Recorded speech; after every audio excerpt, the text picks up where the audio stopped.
पटना के राम सूरत उपाध्याय के अकाउंट से कुछ मामूली सा पैसा कटता है और इसके बाद उनके मोबाइल नंबर पे कॉल आता है कि हम एसबीआई लाइव से बोल रहे हैं, आपके अकाउंट से पैसा कट गया है और उसके लिए हमने ऑनलाइन कंप्लेन किया है। आपके नंबर पर एक ओटीपी गया है, आप ओटीपी दे दीजिए ताकि आपका पैसा वापस कर दिया जाए। जैसे ही राम सूरत उपाध्याय ओटीपी देते हैं, तुरंत उनको पता चलता है कि अकाउंट से 8,30,000 रुपए गायब हो गए। ये मामला पटना में यही नहीं रुका, इसके अलावा कई ऐसे लोग थे जिनसे किसी से 4,40,000 ठग लिया गया। उनको कहा गया कि आप निवेश कीजिए, आपको कमीशन मिलेगा। पहली बार कमीशन दिया भी गया था और इतना रुपया गायब हो गया। किसी ने ऑनलाइन सामान मंगवाया था और उसका जो पैसा था वो पसंद नहीं आया, वो सामान वो वापस करना चाहते थे और पैसा मंगाने के चक्कर में वो गूगल से नंबर निकाल कर फोन करते हैं और पता चलता है कि 1,30,000 रुपया गायब हो गया। और ऐसे करके पटना में ही एक दिन में 7 लोगों के खाते से 18,09,000 रुपए जो साइबर फ्रॉड करने वाले लोग हैं उन्होंने लूट लिया।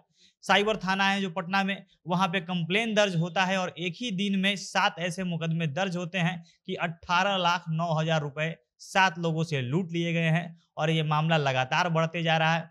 अब यहाँ पे कैसे किनको लूटा गया है, ये सारे केस पटना के हैं। कहीं मसौड़ी, सगुना मोड़, आलमगंज, दानापुर समेत कई इलाकों से जो 7 लोग हैं इन लोगों को ठगा गया है। और ये पूरा खेल कैसे हुआ है, कैसे जो साइबर पुलिस के कर्मी हैं वो परेशान हुए हैं, लगातार जांच कर रहे हैं। विस्तार से हर चीज आपको वीडियो में आगे बताएंगे। और उससे पहले नमस्कार, जनता जंक्शन देख रहे हैं आप और मैं हूं सन्नी मिश्रा।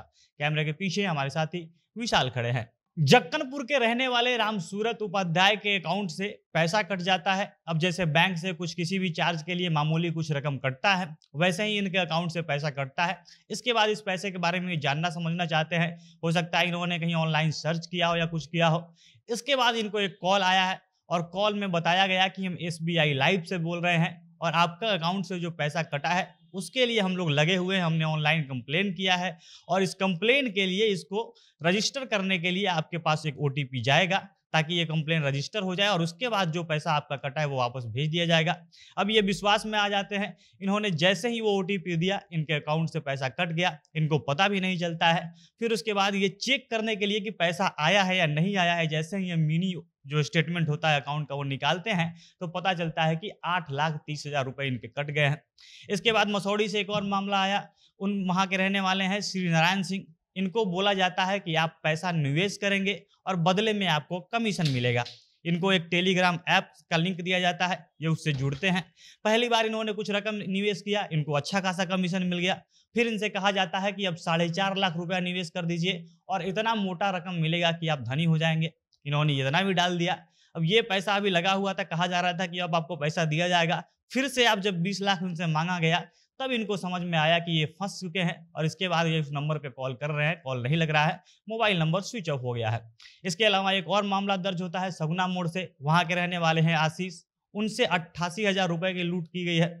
ये इनको कॉल करके कहा गया कि हम एक्सिस बैंक से बोल रहे हैं, हम क्रेडिट कार्ड विभाग में काम करते हैं और आपको 5895 रुपए का इनाम मिल गया है। आप ये इनाम जीत चुके हैं और इसलिए आपके नंबर पर एक लिंक भेजा जा रहा है, आप लिंक खोलिए, इस फॉर्म को भरिए। ये वैसा करते भी है। इन्होंने लिंक खोला, फॉर्म भरा, उसमें अपना अकाउंट नंबर दे दिया, साथ साथ जो मोबाइल नंबर था सब कुछ उन्होंने डाला और इसके बाद उनको एक ओटीपी आया। ओटीपी भी वहां पे वो डाल देते हैं और जैसे ही ओटीपी डालते हैं उनका 88,000 रुपया जो उनके अकाउंट में उतना ही बचा था वो सारा का सारा पैसा निकल गया। इसके बाद एक मामला आलमगंज का है, पटना के ही। वहां के रहने वाले हैं फारूक आजम।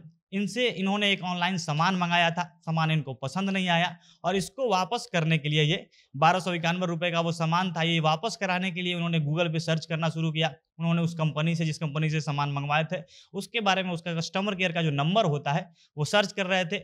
उनको गूगल पर एक नंबर मिल भी गया। जब वो कॉल करते हैं तो वहां से कहा जाता है कि आप एक ऐप डाउनलोड कीजिए और तब जाकर ये सारा काम होगा। वो फौरन ऐप डाउनलोड कर लेते हैं। जैसे जैसे वो बताते गए स्टेप वो फॉलो करते जाते हैं और इसके बाद उनको जब वो अकाउंट चेक करते हैं कि 1,291 रुपये आया या नहीं आया तो पता चलता है कि 1,79,000 रुपये उनके अकाउंट से कट गए हैं। और ऐसे ही दानापुर का जो के रहने वाले एक रजनीश हैं, उन्होंने भी कंप्लेन किया है। उनको जो फोन पे होता है, जो ऑनलाइन ट्रांजैक्शन के लिए, यूपीआई ट्रांजैक्शन के लिए यूज होता है, इसको शुरू कराने के लिए इन्होंने भी एक गूगल से नंबर निकाला था। उस पर फ़ोन किया गया था और इनको भी ऐसे ही ऐप इंस्टॉल करवा कर 2 बार में करके 1,27,000 रुपए निकाल लिए गए हैं। और ऐसे कर के 7 जगह से ऐसे मुकदमे दर्ज हुए हैं, जिसमें 18 लाख से ज़्यादा रुपए की लूट हुई है और ये ऑनलाइन ठगा गया है। और साइबर थाना एक परेशान है, लगातार जाँच किया जा रहा है कि इसके बारे में कुछ पकड़ा जाए। बाकी अगर इस मामले में अपडेट आएगा तो हम उसे आप तक पहुँचाएँगे। आप लोग इसके बारे में क्या कहना चाहेंगे? अपनी प्रतिक्रिया, अपना अनुभव कमेंट बॉक्स में बताइएगा। जनता जंक्शन देख रहे थे आप, बहुत-बहुत धन्यवाद।